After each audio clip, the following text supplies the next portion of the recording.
25 Black child actor with tragic lives, then and now, 2026. What if the brightest smile you ever saw on television was hiding the deepest pain you could never imagine? 25 children stepped into Hollywood's spotlight, talented, hopeful, and full of life. Some lost everything to an industry that took without giving back. Some fought battles no camera ever captured, and some never made it out alive. These are not just celebrity stories. These are human stories about what fame costs, what silence destroys, and what resilience truly looks like when no one is watching. Before we begin, if you believe Black stories deserve to be told with honesty and respect, hit subscribe and ring that bell. Black Excellence Legends is here to make sure they are never forgotten. Thompson Young. There are people who shine so brightly that the world assumes they will never burn out. Thompson Young was exactly that kind of person. Born on February 1st, 1984, in Columbia, South Carolina, Lee discovered performing at age 10 when he portrayed Martin Luther King Jr. in a local theater production. That single moment lit a fire in him that nothing could extinguish. By age 14, he had already landed the lead role in Disney Channel's The Famous Jet Jackson, a show that ran from 1998 to 2001 and made him one of the most beloved young Black faces on American television. Week after week, millions of children looked up at their screens and saw confidence, intelligence, and warmth. What they never saw was the storm quietly building behind those steady eyes. After Jet Jackson ended, Lee kept working. He appeared in Friday Night Lights in 2004, played Victor Stone in Smallville, and eventually secured a major recurring role as Detective Barry Frost on TNT's acclaimed drama Rizzoli and Isles, starting in 2010. On the surface, he had done what so few child actors manage.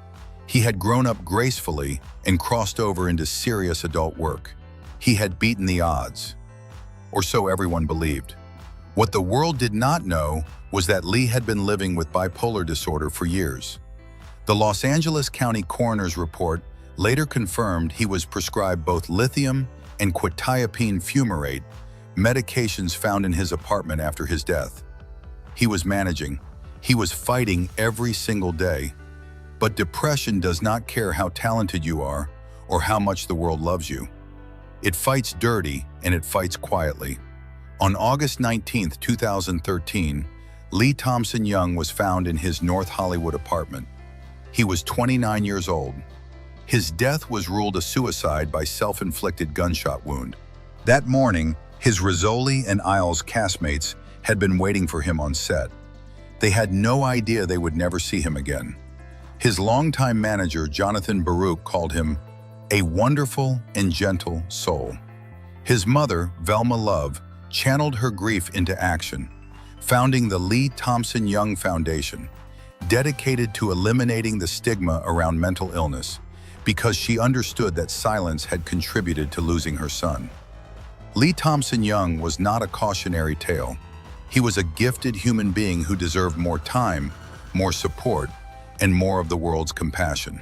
Fame found him early, understanding found him too late, and that is the real tragedy.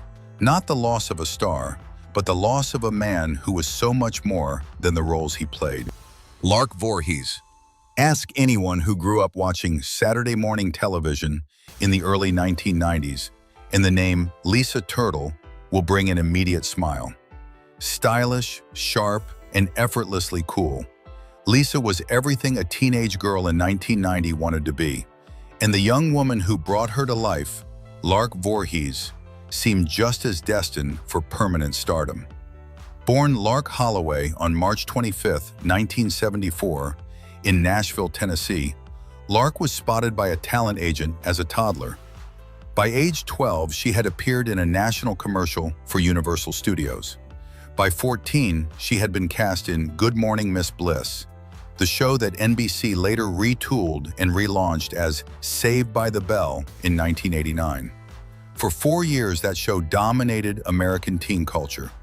Lark won 2 Young Artist Awards, in 1990 and again in 1993, out of 6 nominations. She was celebrated, admired, and seemingly on a trajectory that would never curve downward. But Hollywood is not a place that stays loyal.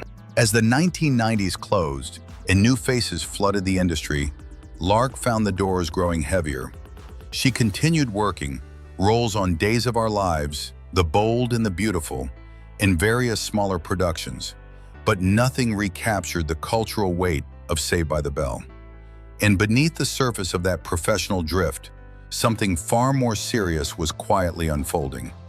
In 2012, fans began noticing changes in Lark's public appearances.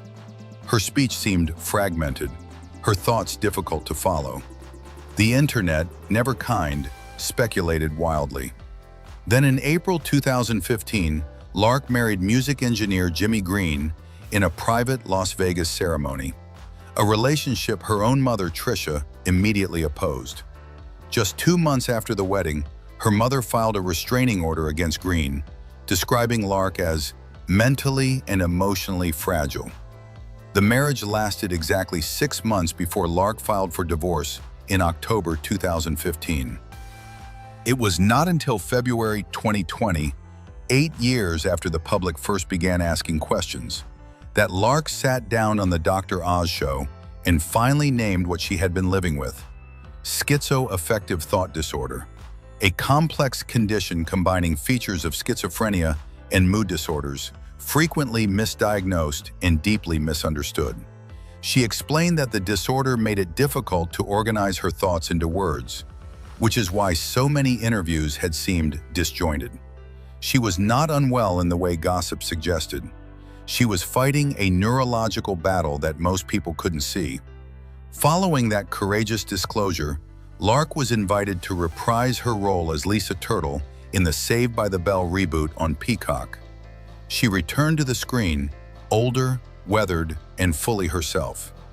Because the most powerful thing Lark Voorhies ever did was not win those Young Artist Awards. It was standing in her truth, in front of the same world that had once written her off, and refusing to disappear. Raven-Symoné. She was 3 years old when the cameras first found her. 3 years old, and from that moment forward, the world never quite let her just be a child. Born on December 12, 1985, in Atlanta, Georgia, Raven-Symoné Christina Pierman was cast on The Cosby Show in 1989 as the irresistible toddler Olivia Kendall. America fell in love immediately. She was adorable, precocious, and magnetic in a way that felt completely effortless. By age 7, she had signed a recording deal with MCA Records and released her debut album, Here's to New Dreams, in 1993. The entertainment industry had already decided her future, and nobody thought to ask whether she wanted it. Growing up in the spotlight is not the fairy tale it appears from the outside. As Raven moved through adolescence, the public that had once cooed over her cuteness became something more critical. Her body was discussed. Her appearance was dissected. The warmth that audiences once offered freely began to come with conditions. Through it all, she kept performing, Hangin' with Mr. Cooper, then the colossal Disney Channel hit, That's So Raven, which premiered in 2003, ran until 2007, and generated over 100 episodes. She was a machine producing joy for millions while quietly carrying burdens none of those millions ever asked about. Then in August 2013, in an interview with Entertainment Tonight, Raven acknowledged publicly that she was in a relationship with a woman. The response was seismic.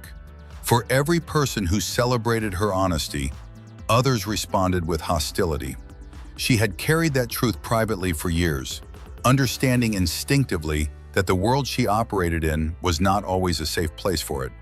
But Raven did not fold. She became a vocal advocate for LGBTQ+ rights and against the constant pressure placed on Black women in entertainment to look, sound, and behave within narrowly defined boundaries. And on June 18, 2020, in a small, private backyard ceremony during the COVID-19 pandemic, she married Miranda Pierman Madej, describing her as someone who understands her from trigger to joy, from breakfast to midnight snack. The couple later launched a podcast together, building something real and rooted in authenticity. What Raven-Symoné's story truly teaches us is not about fame or scandal. It is about what happens when a child is handed the weight of the world's expectations before she is old enough to carry even her own.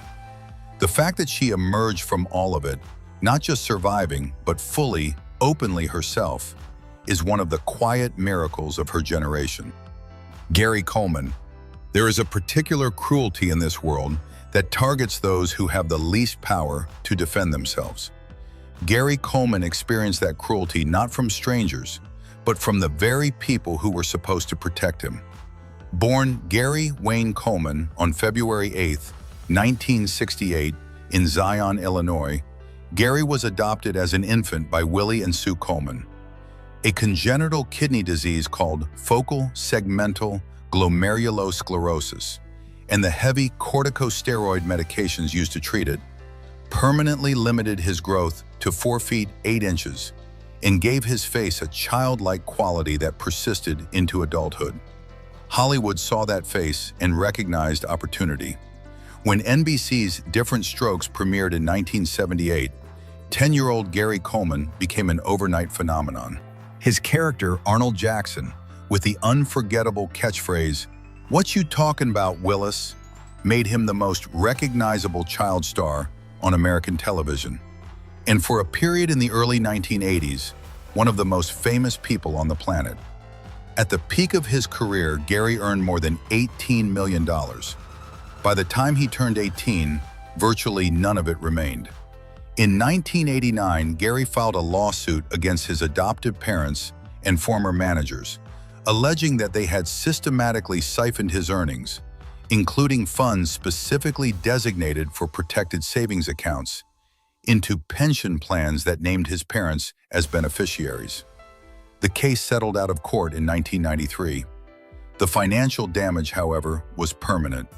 Gary spent the rest of his life managing chronic kidney disease, funding repeated dialysis treatments and multiple transplants, often without adequate financial resources. His personal life offered no refuge either. He married Shannon Price in August 2007, but the relationship was turbulent and short-lived. They divorced in 2008, yet continued living together out of financial necessity. Their home became a site of repeated conflict. On May 26, 2010, Gary suffered a fall at his Santa Quin, Utah home, striking his head and sustaining an epidural hematoma. He was rushed to Utah Valley Regional Medical Center. 2 days later, on May 28, 2010, he died at age 42 after being removed from life support, a decision made by Price, despite documentation suggesting Gary had requested up to 15 days of care before that decision be made. Gary Coleman was failed by the industry that exploited him, by the adults who stole from him, and by a system that offered him fame but never protection.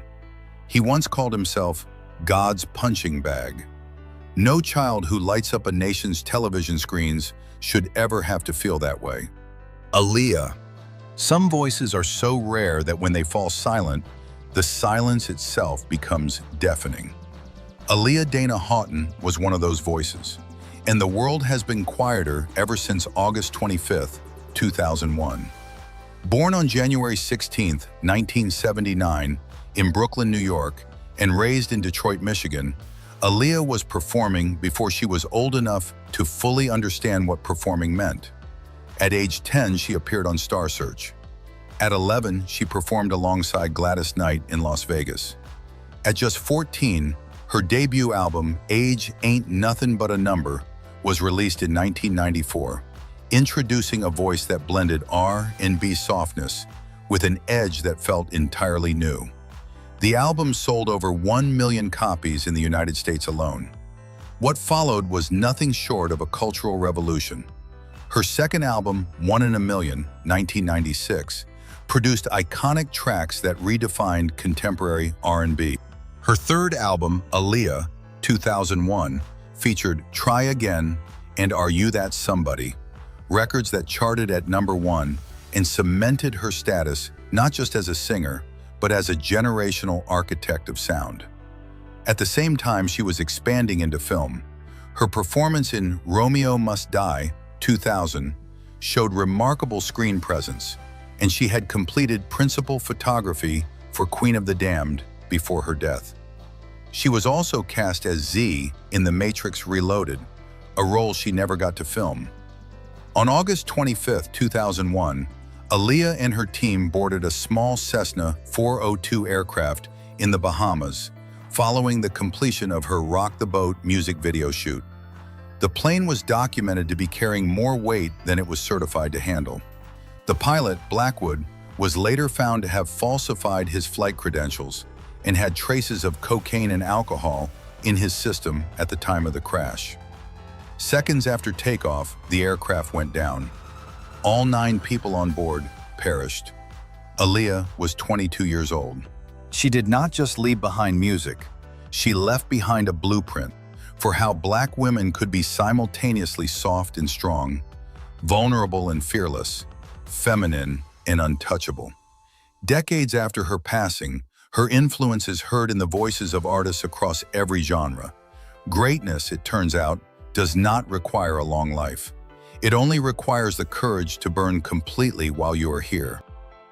Lisa Left Eye Lopes. She was the wildfire in a group of flames. While TLC as a whole defined the sound and spirit of 1990s R&B, it was Lisa Left Eye Lopes who made the world pay attention in a way that was impossible to ignore and impossible to forget.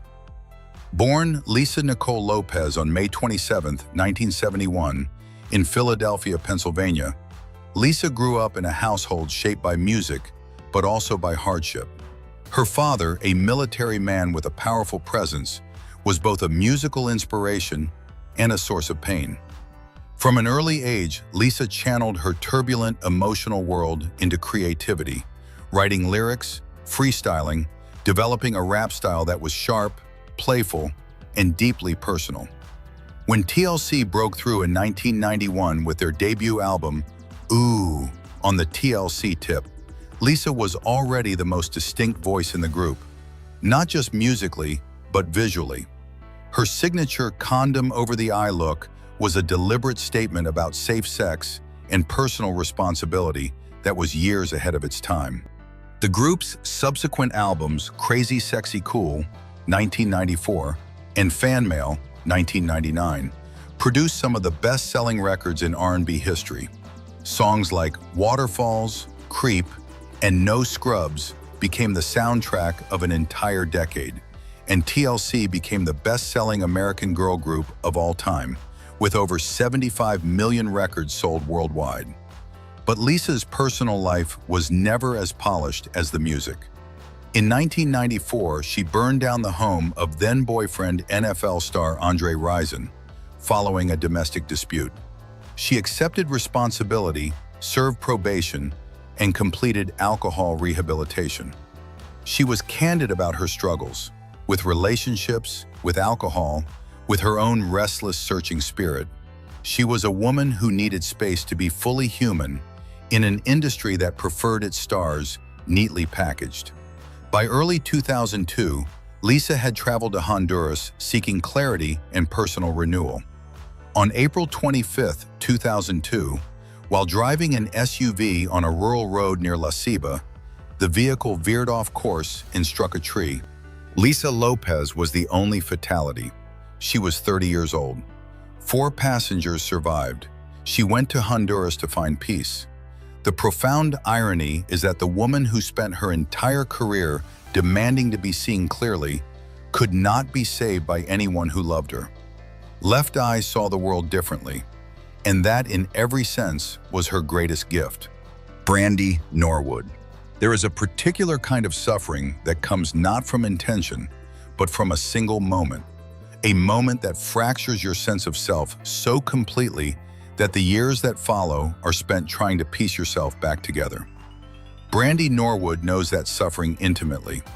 Born on February 11, 1979, in Macomb, Mississippi, and raised in Carson, California, Brandy was performing gospel in church before she was old enough to understand music theory. By age 14, she had signed with Atlantic Records. Her 1994 self-titled debut album went quadruple platinum, producing hits that lodged themselves permanently in the cultural memory of an entire generation.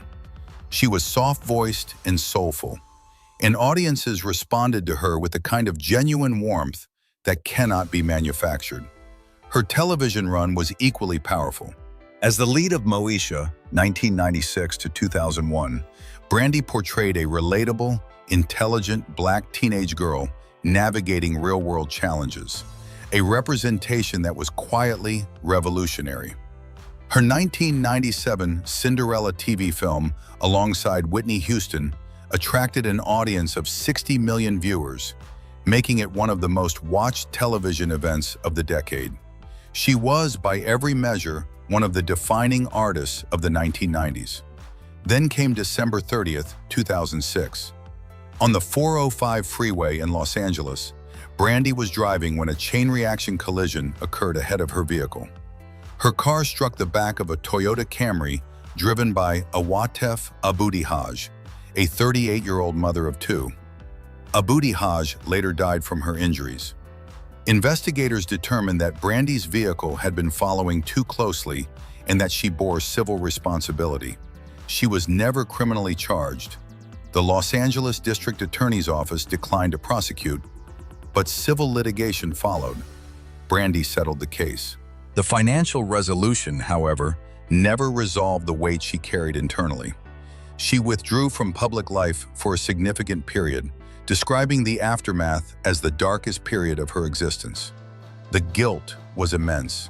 She described feeling responsible for a life lost, and no amount of legal acquittal could relieve that personal burden. But Brandy Norwood is not a woman built to remain in the dark. In 2021, she returned with her role in the critically received series Queens, delivering vocal performances that reminded the world exactly what had been missed. Her story is not about a mistake. It is about the remarkable and painful human capacity to keep moving forward, even when carrying something that never fully lifts. That is not weakness. That is extraordinary strength. Orlando Brown. There is a version of Orlando Brown's story that is easy to tell. The fall of a former child star, the spiral, the headlines, the cautionary tale neatly packaged for public consumption. But the real story is harder and more human, and far more important than the version the tabloids preferred. Born on December 4th, 1987, in Los Angeles, California, Orlando Brown stepped into the spotlight as a child with genuine, undeniable talent. His most recognized role came as Eddie Thomas on Disney Channel's That's So Raven, a show that premiered in 2003 and ran for 100 episodes, making it one of Disney's longest-running original series at the time. Orlando was funny, expressive, and full of an infectious energy that connected immediately with young audiences. He was a natural, and for a while the future looked wide open. But the entertainment industry has always had a difficult relationship with what happens to its child performers once the contracts expire.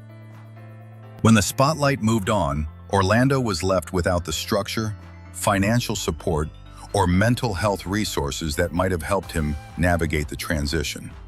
Beginning around 2016, he became the subject of a series of troubling public incidents. Arrests related to drug possession, erratic behavior in videos that spread rapidly online, and deeply concerning statements that suggested he was not well. In 2018, he made a series of false and bizarre public claims, including an unfounded assertion that he had fathered a child with his former co-star, Raven-Symoné. He made statements about being followed by extraterrestrial entities. These were not the words of a man seeking attention. These were the words of a man in crisis, one whose mental health had deteriorated significantly, compounded by substance dependency that had gone untreated for too long. What the public often misses in these stories is that behind every headline is a human being who once had dreams. Orlando Brown dreamed. He performed. He made children laugh. The system failed him long before he ever failed himself. In subsequent years, Orlando has publicly acknowledged entering rehabilitation programs and working toward recovery. The road remains difficult. Progress is not linear. But the fact that he has chosen, repeatedly, to try again is something worth honoring. Because every person who battles addiction and mental illness and keeps reaching for the next day is doing something genuinely brave. Orlando Brown deserves to be seen in that light. Todd Bridges. Todd Bridges lived through things that would have destroyed most people twice over. That he is alive, sober, and standing today is not luck. It is the result of a hard-fought war against everything life threw at him. And he fought it largely without anyone watching. Born on May 27, 1965 in San Francisco, California, Todd began acting as a young child, appearing in commercials and small television roles, before landing what would become the defining role of his early life. Willis Jackson on NBC's Different Strokes, which premiered in 1978. Alongside Gary Coleman and Conrad Bain, Todd helped create one of the most recognizable sitcoms of its era. Willis was cool, streetwise, and fiercely protective, qualities Todd himself would need in the years to come. When Different Strokes ended in 1986, Todd was 21 years old and already beginning to lose his way. What the public did not know, what Todd himself kept buried for many years, was that he had been sexually abused as a child by a family associate. That trauma, unaddressed and unspoken, followed him into adulthood and became the wound through which addiction entered his life. By the late 1980s, Todd had become addicted to crack cocaine. On February 2, 1989, he was arrested on charges of attempting to murder a drug dealer named Kenneth "Tex" Clay. The case went to trial. Todd was ultimately acquitted, the jury accepting that he had acted in self-defense. But the reputational damage was devastating. His name was now synonymous with scandal rather than talent.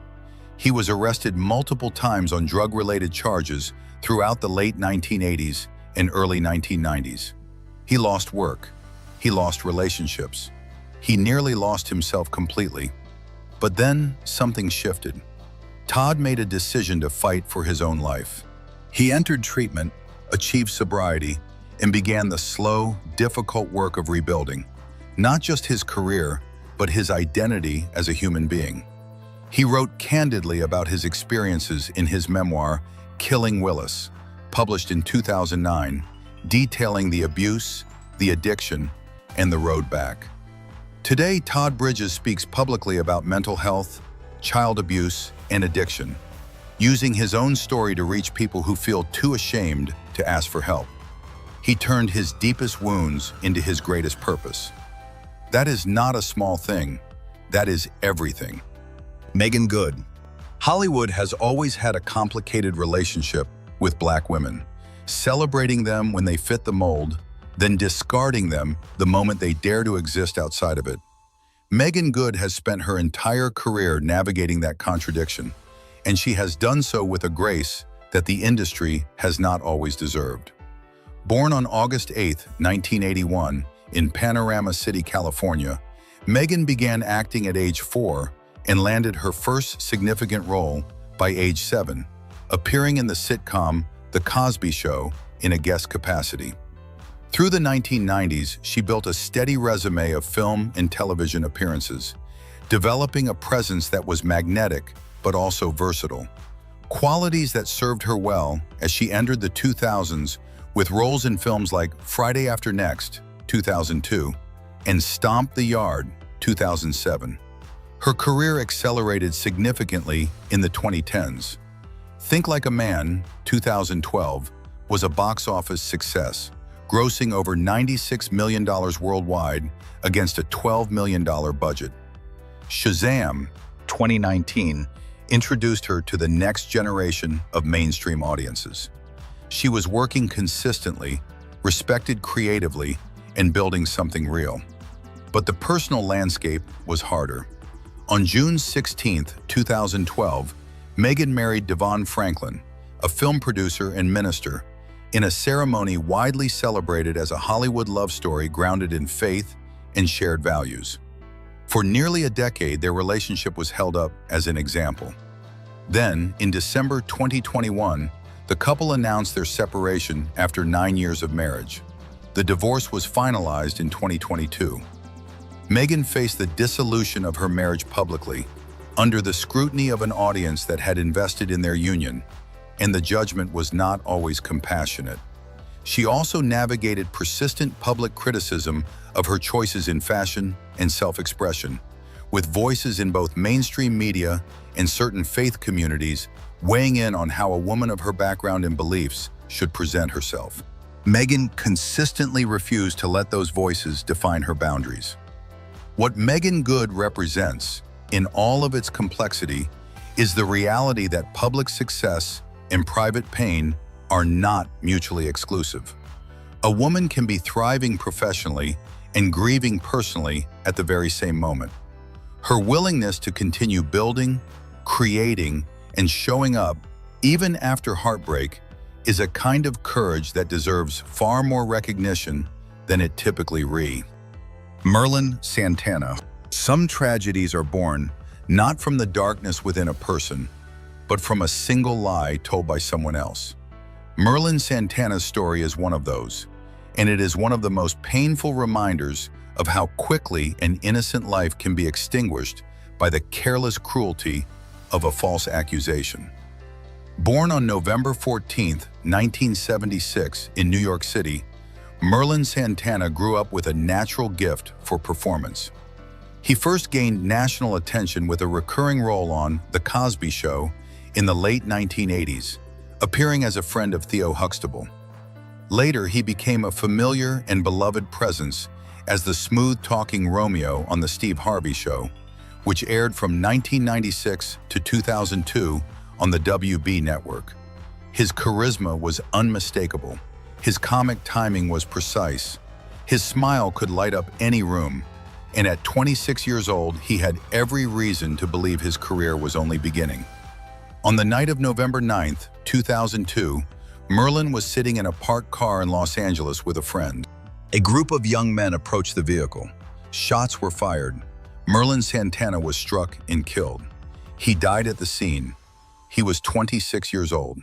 The motive behind the shooting was traced back to a false claim. A 15-year-old girl had told people in her community that Merlin had behaved inappropriately toward her, an allegation that was fabricated. That lie reached individuals who chose to respond with violence. An innocent man died because someone said something that was not true. The case resulted in multiple arrests and prosecutions. Several individuals were convicted in connection with the murder, but no verdict could undo what had been done. No sentence returned Merlin Santana to the world that needed him. His story is a sobering reminder that words carry weight that cannot always be measured in advance. A single false statement, spoken carelessly or maliciously, can set into motion a chain of events that ends in irreversible tragedy. Merlin Santana deserved to grow old. He deserved to keep making people laugh, keep building his craft, keep living. The fact that he could not is not a story about Hollywood. It is a story about the cost of dishonesty and the innocent people who pay it. XXXTentacion.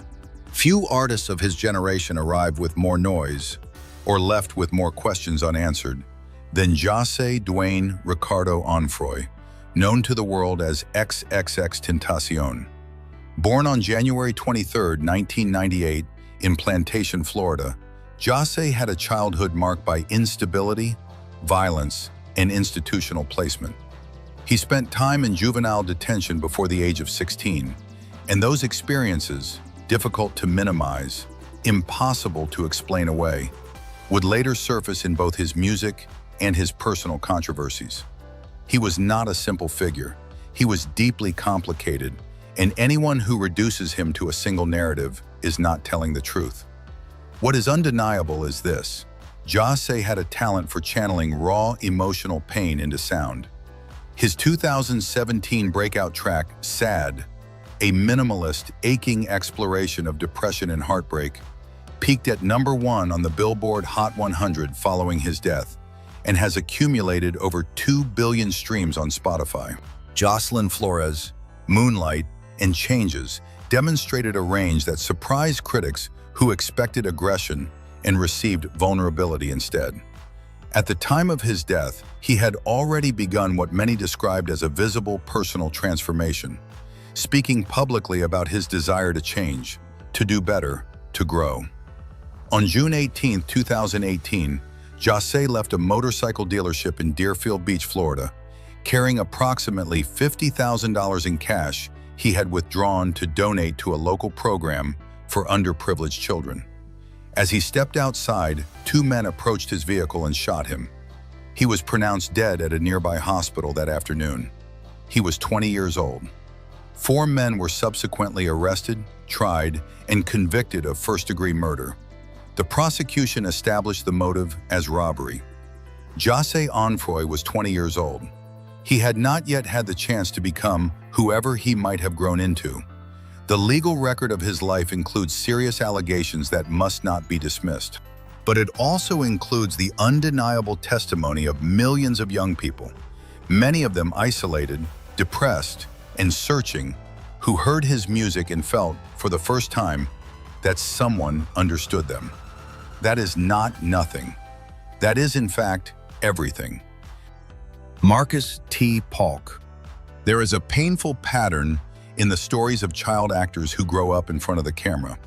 The world watches them perform, celebrates them while they shine, and then looks away the moment their light flickers. Marcus T. Paulk experienced that abandonment, and the consequences played out publicly in ways that were difficult to witness. Born on May 13, 1988, in Los Angeles, California, Marcus came to national attention through his role as Miles Mitchell, Moesha's younger brother, on the UPN sitcom Moesha, which starred Brandy Norwood.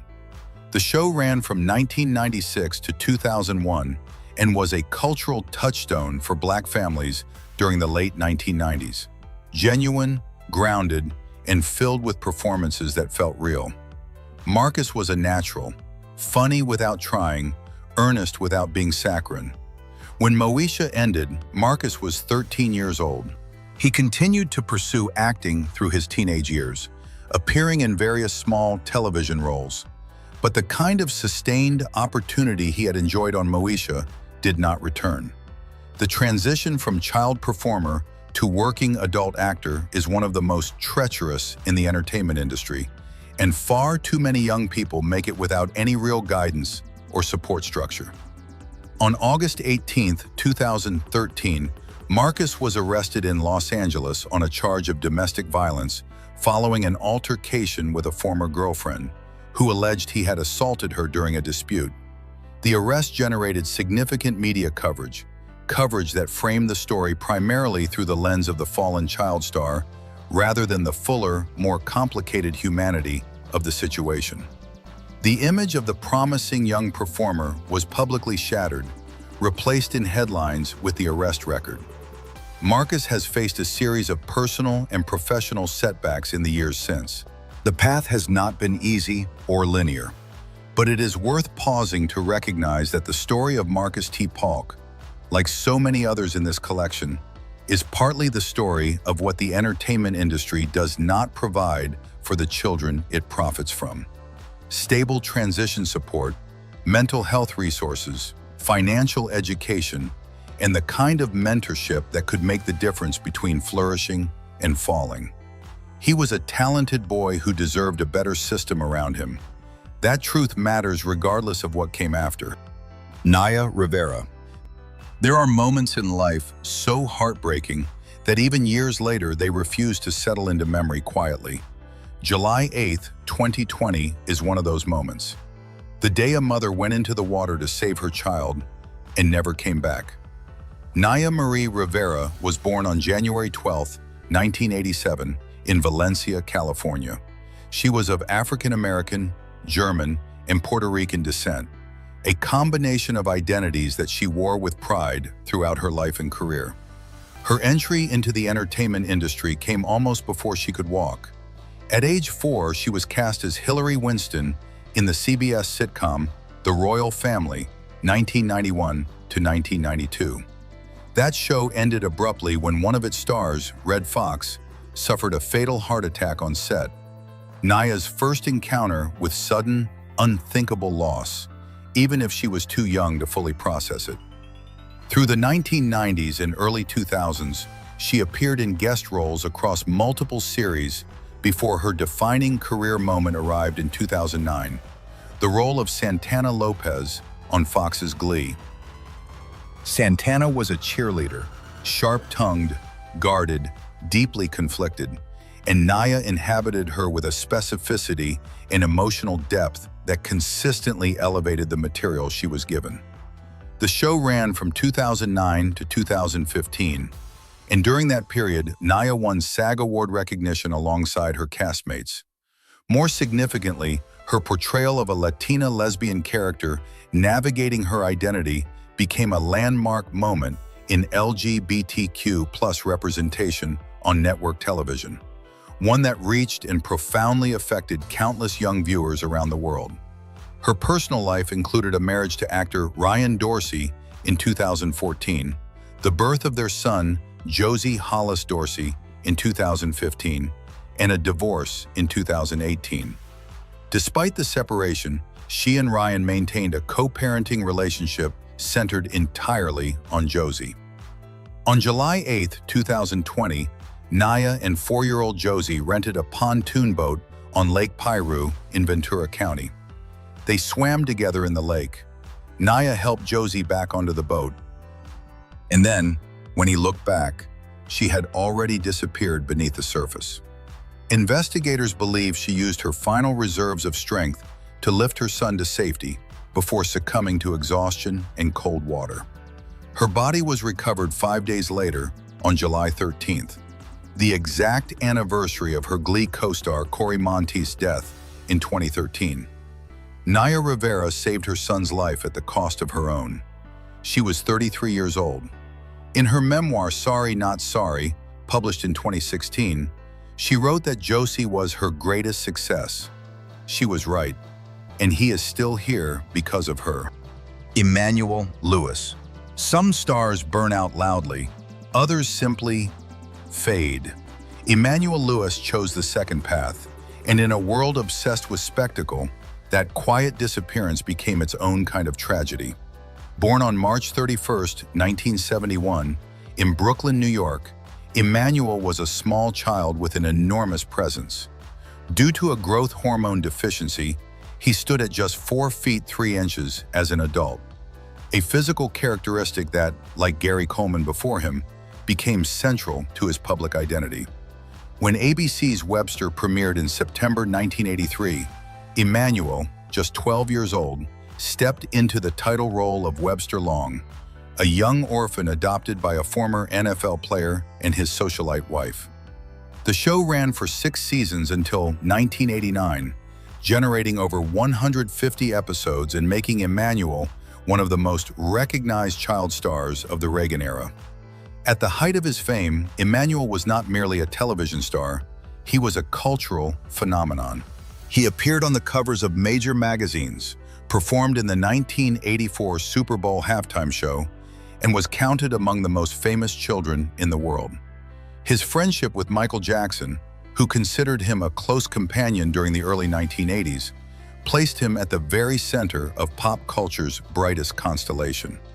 And then Webster ended, and the offers, which had seemed inexhaustible, began to dry up. Emmanuel was 18 years old, 5 feet tall, and possessed of a face the world recognized as Webster rather than as the young man who had inhabited him. The transition that is difficult for every former child actor was, for Emmanuel, compounded by the physical reality that he could not simply age out of the perception audiences had formed of him. He made occasional appearances in the 1990s and 2000s, music videos, reality television cameos, charity events, but never secured a substantial return to the screen. He largely retreated from public life, declining most media overtures and choosing, it seems, to live on his own terms rather than Hollywood's. What makes Emmanuel Lewis's story quietly devastating is not scandal or tragedy in the conventional sense. It is the loneliness of a man who was embraced by the entire world as a child and then left to figure out who he was once the cameras moved on. He deserved the chance to be known as something other than Webster. That chance never fully came. Malcolm-Jamal Warner.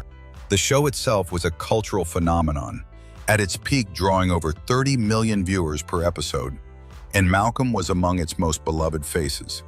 He won an NAACP Image Award for Outstanding Youth Actor. He was, by every measure, on his way. The Cosby Show ended in 1992. Malcolm continued working through the 1990s and 2000s, directing music videos, releasing jazz and spoken word albums, appearing in series including Malcolm and Eddie, Read Between the Lines, and The Resident. His career never collapsed, but neither did it fully expand to the scale his talent warranted. And then Bill Cosby's history of sexual assault became public knowledge on a massive scale. The 2014 and 2015 wave of allegations, followed by criminal prosecution and a 2018 conviction. Malcolm-Jamal Warner, who had zero involvement in any of Cosby's actions, found himself inexorably linked in the public conversation, simply by virtue of having shared a stage with him for 8 years as a child. He spoke carefully and with evident pain about the situation, expressing support for the survivors while clearly struggling with how to process the destruction of a man who had been a father figure to him professionally. Malcolm-Jamal Warner's story is about the collateral damage of proximity, how a child who did everything right can still be caught in someone else's wreckage. His continued dedication to his craft, to music, and to speaking honestly about his experience is a form of quiet courage the industry rarely gives enough credit to. Kel Mitchell. Behind every character who made you laugh until your sides hurt, there is sometimes a person who was crying in the dressing room before the cameras rolled. Kel Mitchell was that person for years, and almost nobody knew. Born Kel Johari Rice Mitchell on August 25, 1978, on the south side of Chicago, Illinois, Kel discovered performing through community theater and the ETA Creative Arts Foundation. He was an expressive, physically gifted comedian from the very beginning, the kind of talent that made casting directors stop mid-audition. At age 14, he flew to Florida for an audition and beat out thousands of other children to become an original cast member of Nickelodeon's groundbreaking sketch comedy series, All That, which premiered in 1994.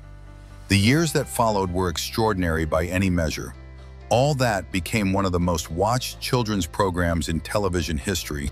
His partnership with Kenan Thompson spawned Kenan and Kel, 1996 to 2000, a sitcom beloved by an entire generation, and the 1997 film Good Burger, which became a cult classic grossing $24 million on an $8 million budget.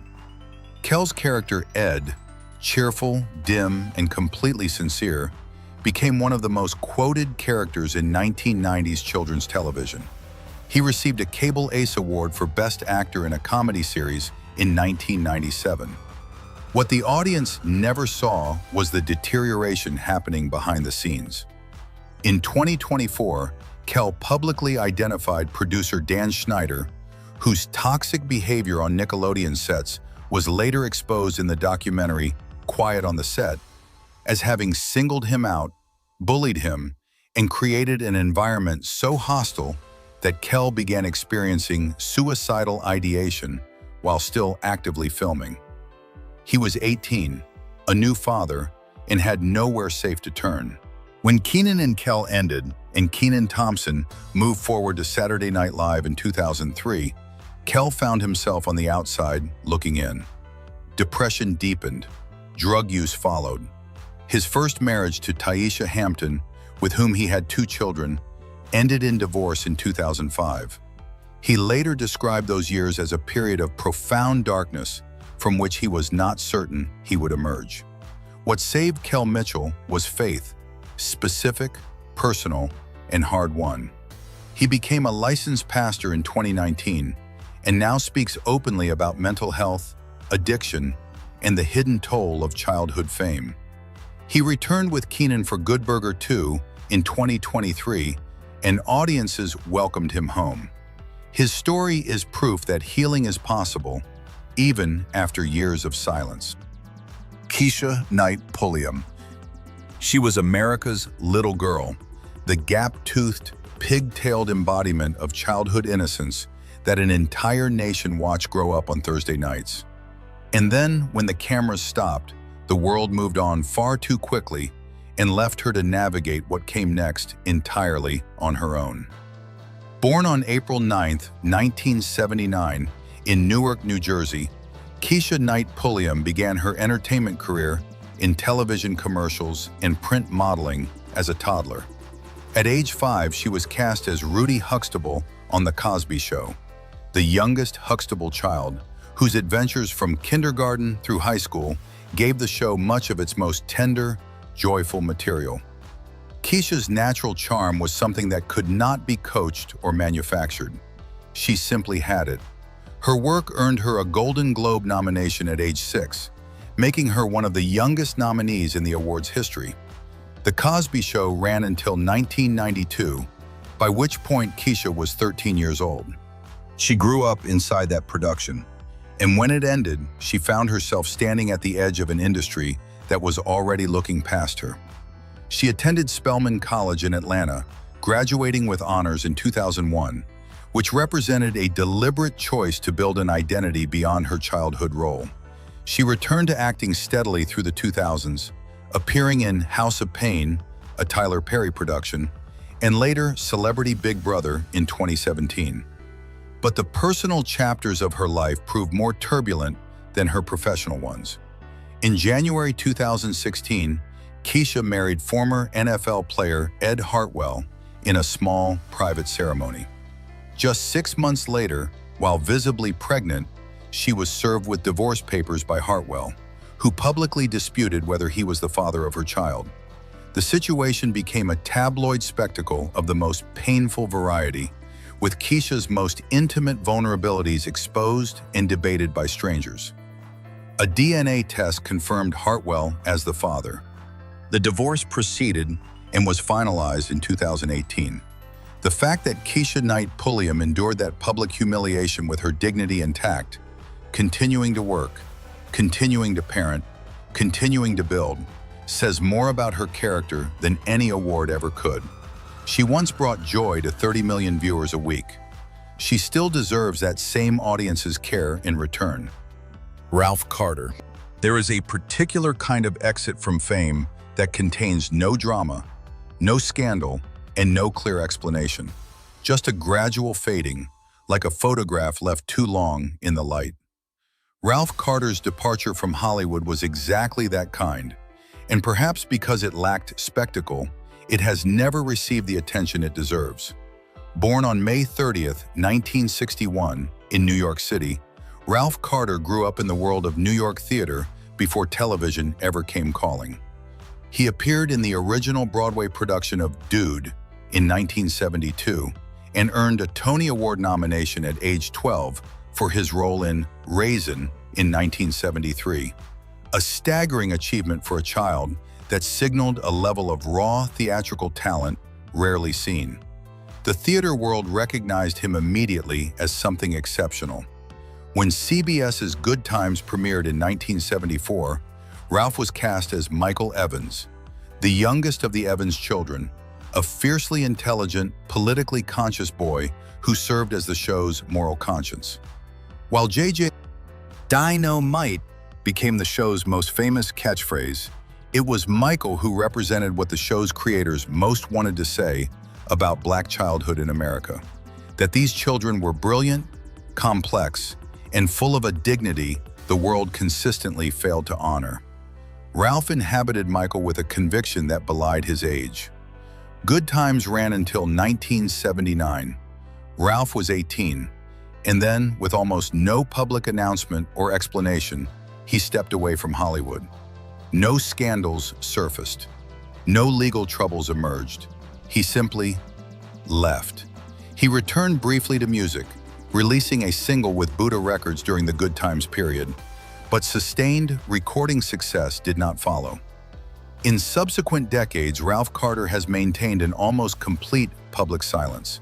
He has declined the retrospective interviews, the reunion panels, the nostalgia circuit that has kept other former child stars in the public eye.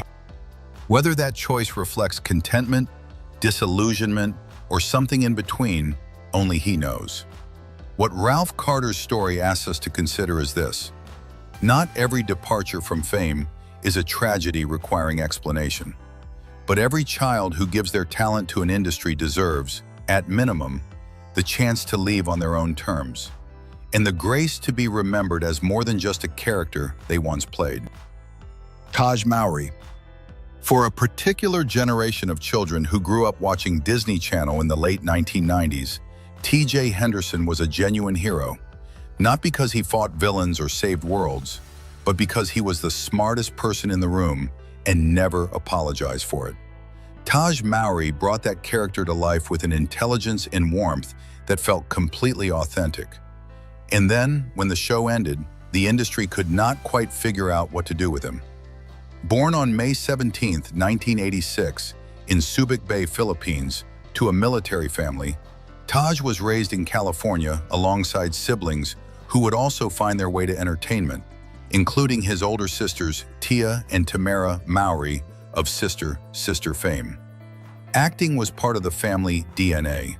Tahj began appearing on television in the early 1990s, with a recurring role on Full House as Teddy, a friend of Michelle Tanner's. His defining role arrived in 1997 when Disney Channel's Smart Guy premiered. Tahj played T.J.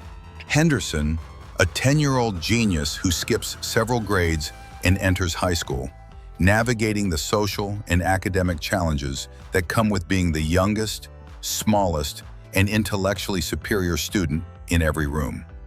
The show ran for 3 seasons until 1999, and during that period, Tahj became one of the most recognizable faces on children's television. T.J. Henderson became a role model for a generation of young people, particularly Black children, who saw in him proof that intelligence was something to be celebrated rather than hidden.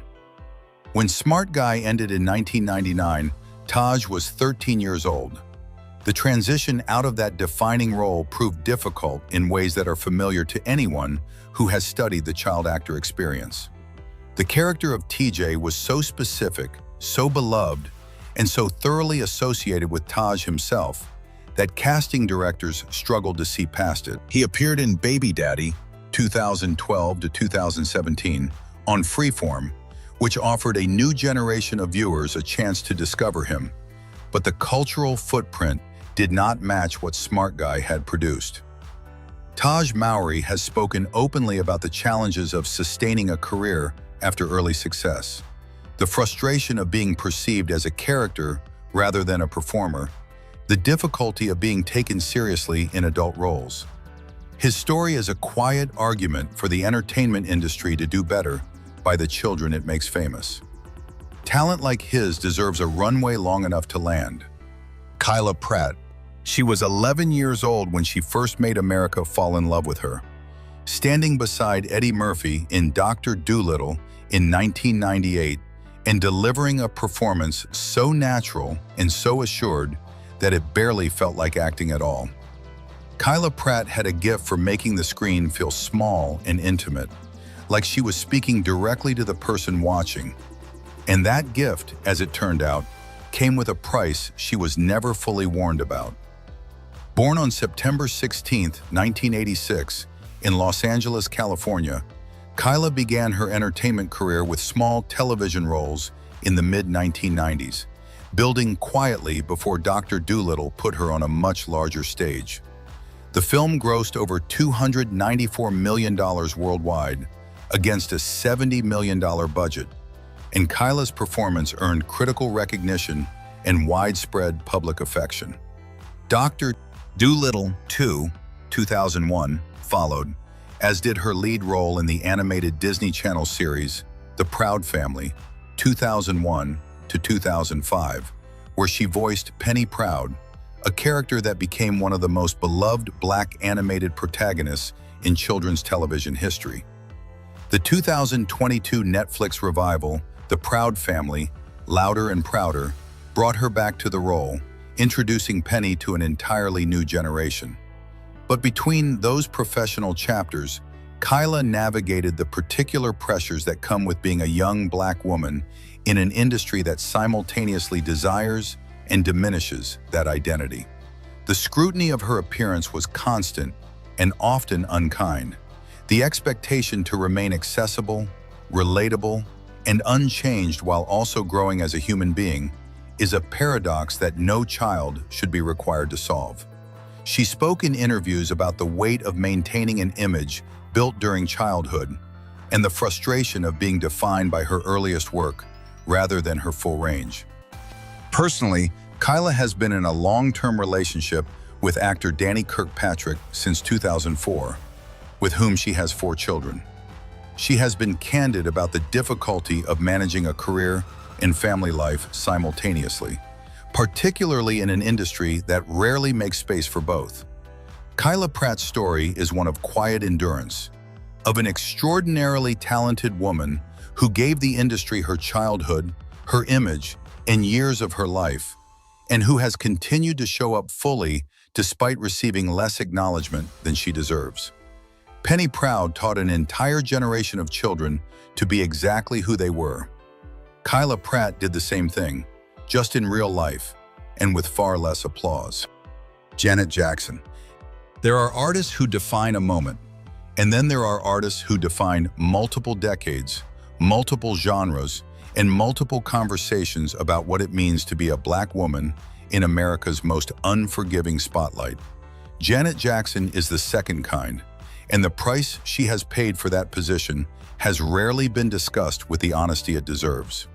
Born on May 16, 1966, in Gary, Indiana, Janet Demita Jo Jackson was the youngest of 10 children in a family that had already produced some of the most famous musicians in history. She began her entertainment career at age 7, alongside her brothers on the Jacksons' variety show, and by age 10 had landed her own television role on Good Times, the very show that also featured Ralph Carter, playing Penny Gordon Woods, an abused child seeking safety and love. It was a role of devastating emotional depth for a child that age, and Janet met it with a maturity that foreshadowed everything she would become. Her recording career launched in the early 1980s, but it was Control, 1986, her third studio album, made on her own terms and without her father's management, that introduced the world to the Janet Jackson who would reshape popular music. The album produced 5 top 5 singles and established her as one of the defining voices of her generation.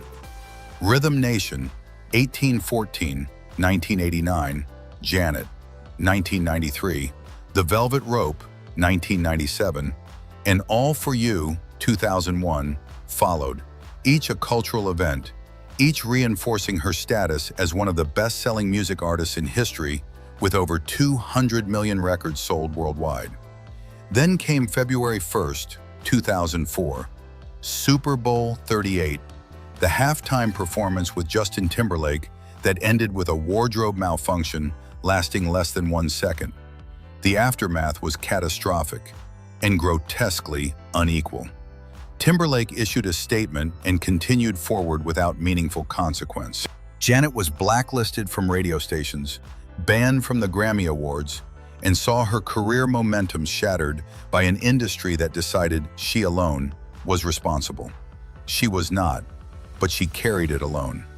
In 2017, her 5-year marriage to Qatari businessman Wissam Al-Mana ended. She had given birth to their son, Asa, just months before. The dissolution was painful in public. Janet Jackson has survived the industry's cruelties with a composure that is both admirable and heartbreaking.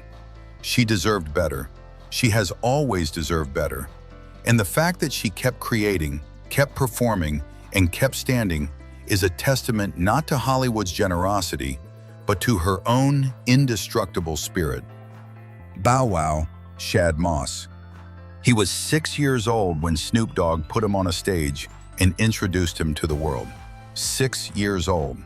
And from that moment, Shad Gregory Moss, the child the world would come to know as Lil Bow Wow, then simply Bow Wow, never truly had the chance to simply be a kid. Born on March 9, 1987 in Columbus, Ohio, Shad showed an early instinct for performance that caught adult attention almost immediately.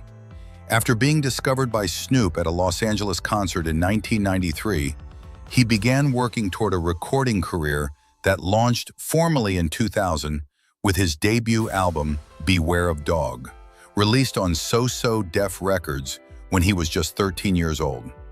The album went double platinum. His single Bounce With Me, featuring Escape, became a radio staple. He was, almost overnight, the biggest name in child hip-hop, a genre that had never quite seen anything like him. What followed was a sustained run of commercial success that most adults spend entire careers chasing. Doggy Bag, 2001, Unleashed, 2003, Wanted, 2005. Each album charted well.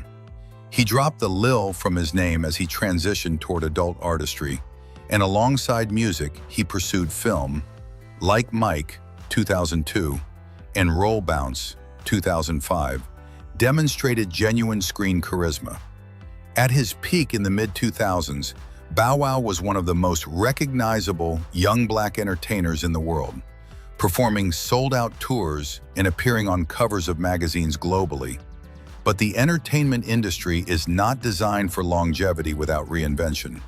And reinvention is extraordinarily difficult when the public has decided who you are at age 13. As Bow Wow entered his mid-20s, the cultural conversation shifted, new artists emerged, and the commercial momentum slowed.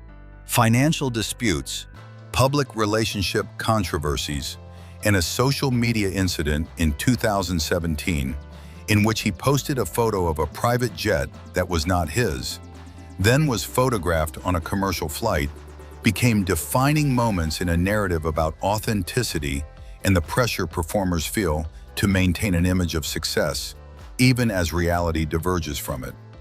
Bow Wow has spoken with increasing candor in recent years about the psychological toll of growing up famous, of never having had a normal childhood, of not knowing who he was outside of the persona, of the loneliness that comes from being surrounded by people who want something from you rather than people who simply know you.